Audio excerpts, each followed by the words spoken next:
Welcome to Meet the Leader, a podcast where top leaders share how they're tackling the world's toughest problems. Today's leader is Jeremy Allaire. He is the co-founder and CEO of financial technology firm Circle. He'll talk about digital currency and the impact it can have on everything from humanitarian efforts to how it can shape futures for small businesses and economies. Subscribe to Meet the Leader on Apple, Spotify, and wherever you get your favorite podcasts. And please take a moment to rate and review us. I'm Linda Lacina from the World Economic Forum, and this is Meet the Leader. Storing and moving money, making and receiving a payment will essentially become instant, global, frictionless, and free. Jeremy Allaire is the co-founder and CEO of Circle. That is a global financial technology firm that operates one of the largest dollar digital currency payment systems in the world, USDC. He talked to me earlier this year about exactly what that is, and also about stablecoin. If you're not familiar, stablecoin is a cryptocurrency that is designed for stability, one that is usually pegged to a commodity or currency, and it is one that has already seen billions of digital dollars in economic activity. It's one that can also have applications beyond how things like small businesses are already using it. Circle has a special partnership with the UNHCR, the UN's refugee agency. Using stablecoin for humanitarian purposes is a solution that can be more and more important as political shifts and climate change drive up the numbers of the displaced and the unbanked all around the world. Of course, to grow stablecoin, we will need big shifts to build everything from awareness to trust to adoption in this new currency. He'll tell us all about that. But first, he'll tell us more about stablecoins and what we can learn about what's ahead from some of Circle's recent research. This year is our second year of issuing a kind of annual report about the state of USDC. For those that aren't familiar, USDC is what's called a stablecoin. If you're familiar with the concepts of cryptocurrency, people are familiar with things like Bitcoin. Well, stablecoins were designed to basically take a traditional currency, what are often referred to as fiat currency, like a dollar or a euro, and essentially mimic those as digital currencies that work on the internet. And instead of something being unbacked, it's actually backed by a dollar. And so USDC is the largest regulated dollar stablecoin in the world. And it supports an enormous amount of economic activity on the internet. Over $13 trillion of payment transactions have been done using USDC. So in this annual report, we're really talking about some of the incredible developments that have happened in the last year with this technology.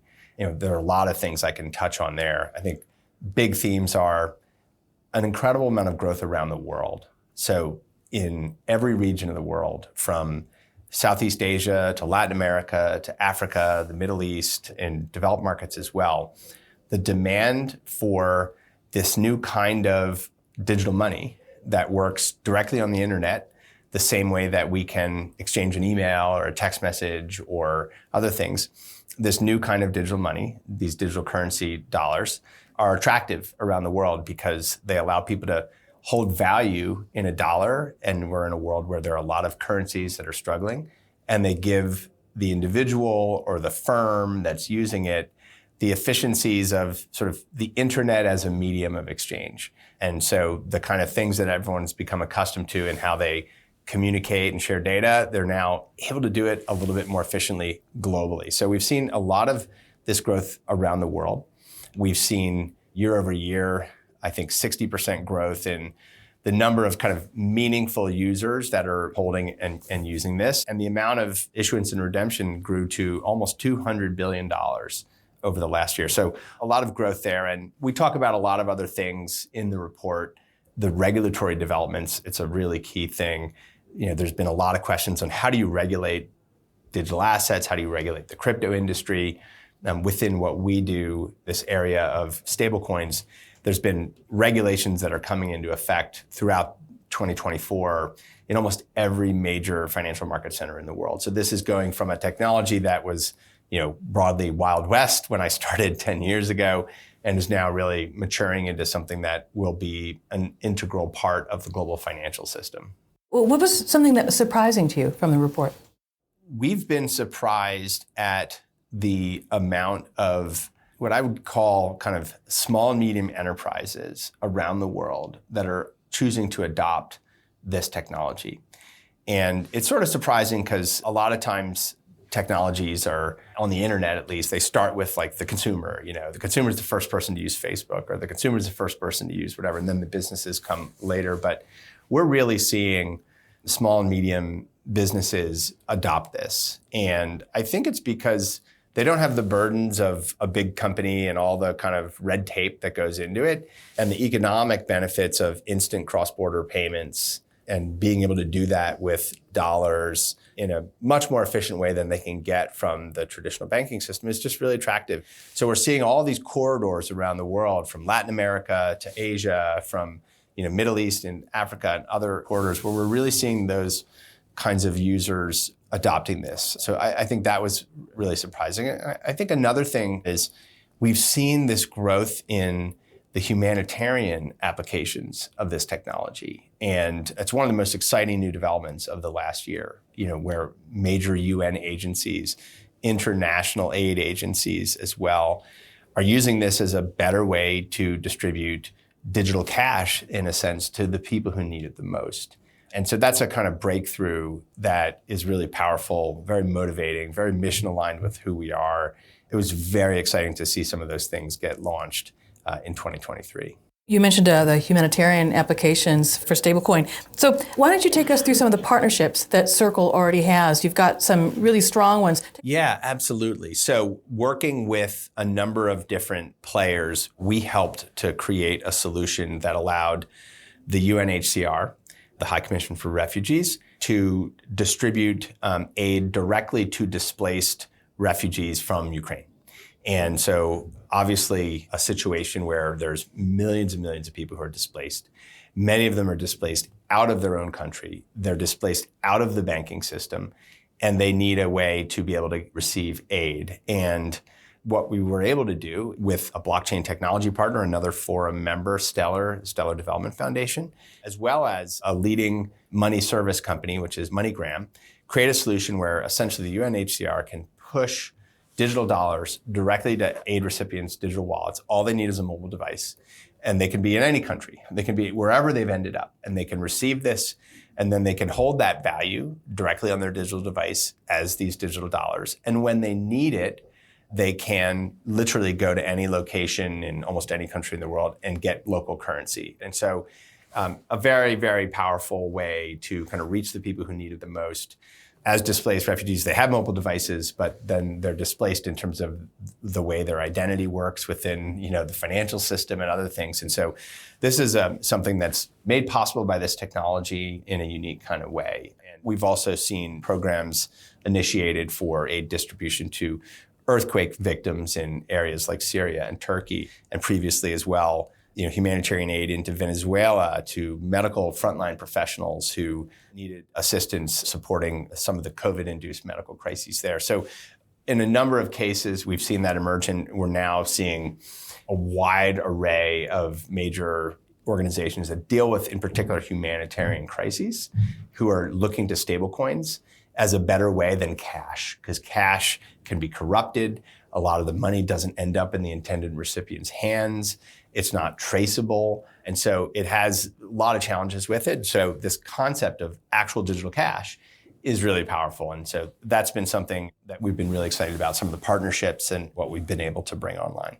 And how can solutions like this sort of help with the scaling of stablecoins in general? Like, how do they build trust in it? How do they sort of just get people used to using it? What are your thoughts on that?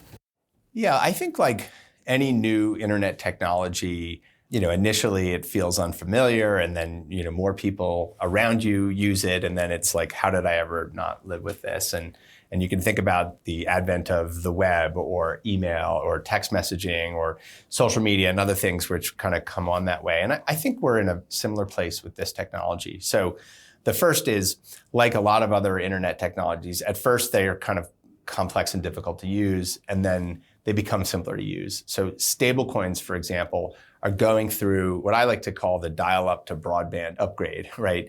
Dial-up was a really hard way to use the internet, if you remember. And then broadband really made it simple and fast with a better experience. So this technology is getting to that point where you don't need to know anything about blockchain. That's like scary, right?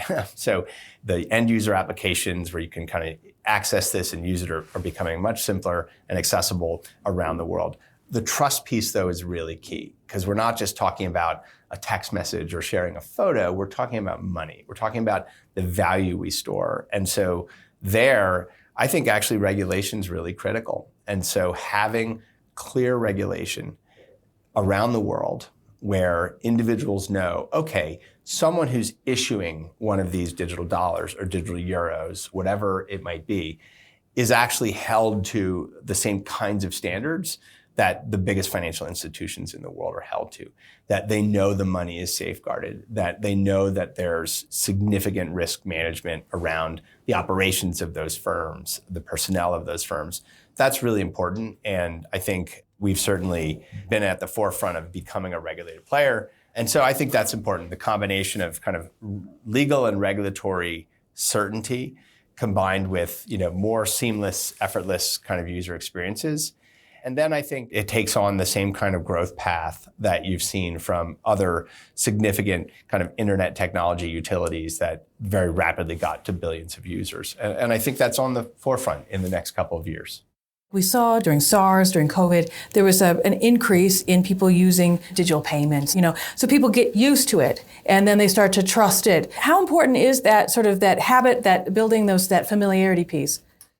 It's critical. I think every great kind of network technology, has that kind of positive feedback loop of you begin to use it, you're kind of the word of mouth to other people who begin to use it, then you kind of have this virality that's there, and then it establishes a kind of comfort level and usage, and then it gets very sticky. What's interesting about money and about money protocols on the internet is that they also have a lot of those same intrinsic kind of network effects. And so there were lots and lots of different places you could post and share your photos, but when Facebook kind of became a safe, trusted place, at least it was thought of that way, right? Then people said, okay, well, my friends are here and they have a good experience, and so you kind of have that. And I think that's certainly what we're starting to see with USDC, and what we're starting to see with stablecoins is that there's a kind of familiarity there. Now, what's interesting is that the adoption is happening faster in emerging markets rather than in, say, the United States or in mainland Europe. And I think the need is greater. It's similar, actually, if you think about how WhatsApp developed, right? WhatsApp, was nowhere in the United States or it was nowhere in Europe, but it was in emerging markets where essentially there were kind of predatory costs from sending text messages and where, effectively it was like a cheaper way and a faster way to kind of text message across any different kind of carrier in these markets. And so it kind of blew up first in places like Brazil and in India and in a lot of these places. And I think that's an interesting thing that we're also seeing with stablecoins is they're happening in those places first. And then eventually it just becomes a global phenomenon. What else do you think is needed to scale a stablecoin? And I guess in your mind, where would you like to be in 5 years? If you could have a dream milestone point. So the way we think about this is that overall, blockchain networks, which are essentially a new infrastructure layer on the internet. Like we have these kind of information networks like the web protocols, and we have kind of communications network through, voice and video over internet protocols. And those are kind of now with the air we breathe, right? Blockchain networks are this value exchange kind of infrastructure layer. That's maturing very, very fast. The power of it is that building on top of it, you effectively can create an internet financial system where literally everything from the base layer of value, $1 or €1, to the arrangements we have around money, borrowing and lending, saving and investing, and a lot of the other kind of building blocks that we have in finance can actually be brought into this blockchain infrastructure. And so over time, the really exciting thing over, say, a 5-year period is, I think a couple things happen. The first is that essentially storing and moving money, making and receiving a payment will essentially become instant, global, frictionless, and free. Right now, there's time delays, there's a tax and toll through intermediaries. Businesses pay 3% fees just to receive a payment through a plastic card or whatever it would be. So I think you really see, sort of like we've seen with data and information communications, essentially that over 5 years, it gets to a point where basically you can move value, whether you're an individual sending a 25-cent payment in Ghana for purchasing something from a street vendor, or you're a multinational sending $1 billion. The same kind of infrastructure becomes available. And that's really exciting.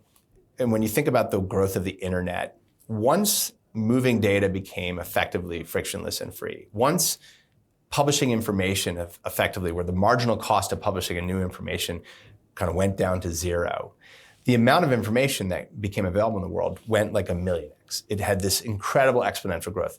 The amount of communications between people in the world went exponential. So you had these huge things when the marginal cost goes to zero and the speed goes to effectively the speed of the internet. You have these huge discontinuous jumps. I think that's going to happen in the world of moving value. And that translates, from my perspective, actually to increased economic activity. When you can move and exchange value essentially frictionlessly at almost no cost, the velocity of money and the amount of economic activity that can happen will also grow in that way. That's a very exciting concept, and we don't quite know this super high velocity frictionless money. Like, we don't quite know what that's going to do, what kind of opportunities that's going to create. And the other is a more abstract concept that we talk about, which is this idea of programmable money. And the analogy I like to use is, but this is back in the 90s, they talked about, mobile is going to be the future, but no one really knew what that meant. And even in the early 2000s, people had a BlackBerry or a Nokia phone or a Samsung smartphone, but they were not useful. And people talked of a vision, but they didn't really know what was going to happen. And then a convergence of technologies made an effortless, fast, seamless user experience on mobile possible. That was obviously the introduction of the iPhone. But what was powerful about the iPhone is it created a new kind of surface area where developers and engineers and entrepreneurs could create things that hadn't been possible before. If you remember the early iPhone campaigns, there's an app for that. There's an app for that. And it sort of was this idea that, oh my God, people are inventing things like crazy that just were impossible to do until you had this new compute kind of environment. Blockchain networks, smart contracts, stablecoins, this kind of infrastructure, essentially for the first time in human history, creates programmable money. And what I'm excited about over a 5 to 10 year period is that essentially the same thing's going to happen. Developers, entrepreneurs, builders are going to invent new uses for how money works in the internet that we can't even anticipate. And so I'm often asked, can you predict what's going to happen? And I say, no, I can't, because I can't predict the creativity of eventually hundreds of thousands of builders and entrepreneurs. And so we really get excited about that idea and what might emerge from that.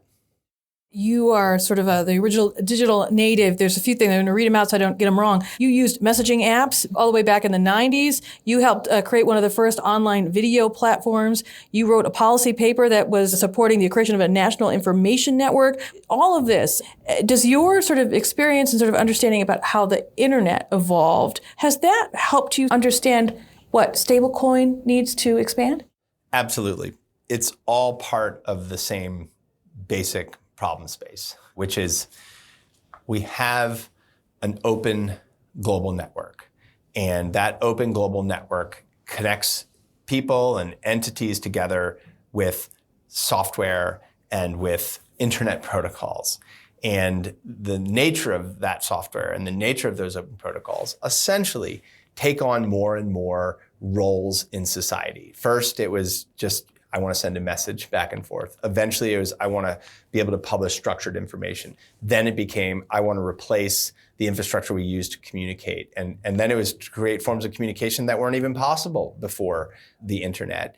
And it became a surface area for conducting commerce. And so you had this evolution on this infrastructure. And it's always been, for me, the idea of an open, global, decentralized network and what you can build with open software, with open source technology that anyone can access as a public good, as a public utility. That's been kind of organizing theme for me since I got involved in the internet in 1990. And I think the same thing holds true. What brought me into this space almost 11 years ago was, wow, I saw a technology like Bitcoin and said, I can see how a new infrastructure layer on the internet's going to emerge. And it's going to be an infrastructure layer on the internet like the web, like the communications layer, but it's going to be for value exchange. And so how do we take the best forms of money we have in the world, like a dollar, and how do we then give them the openness of the internet and bring those together? And so stablecoin is really just a new protocol for dollars on the internet. And just like we have protocols for photos and messages and other things, this is like a way to upload your dollars to the internet and have a protocol that allows that to move around. And to me, it's in some ways no different than uploading what was a TV show from a broadcast satellite or a cable that went into someone's home to internet streaming. It's just how do you digitize these fully in an internet native way and then make them open and accessible. It's just an evolution of the same themes and threads, I'd like to sort of say, that I've been pulling on for over 30 years. Is there a piece of advice that you've always been grateful for that has been a help throughout your career? I think the best piece of advice has been to pause and listen. I think we get to better outcomes. We hear more perspectives. We resolve conflict. We get the best ideas on the table. We disarm fear. Pausing and listening is probably the best advice I had. And that's something where I've matured over my career for sure. That was Jeremy Allaire. Thanks to him, and thanks so much to you for listening. A transcript of this episode and my colleagues' episodes of Radio Davos are available at wef.ch/podcasts. This episode of Meet the Leader was presented and produced by me, with Juan Turan as studio engineer in Davos, Jerry Johansson and Taz Kelleher as editor, and Gareth Nolan driving studio production. That's it for now. I'm Linda Lacina with the World Economic Forum. Have a great day.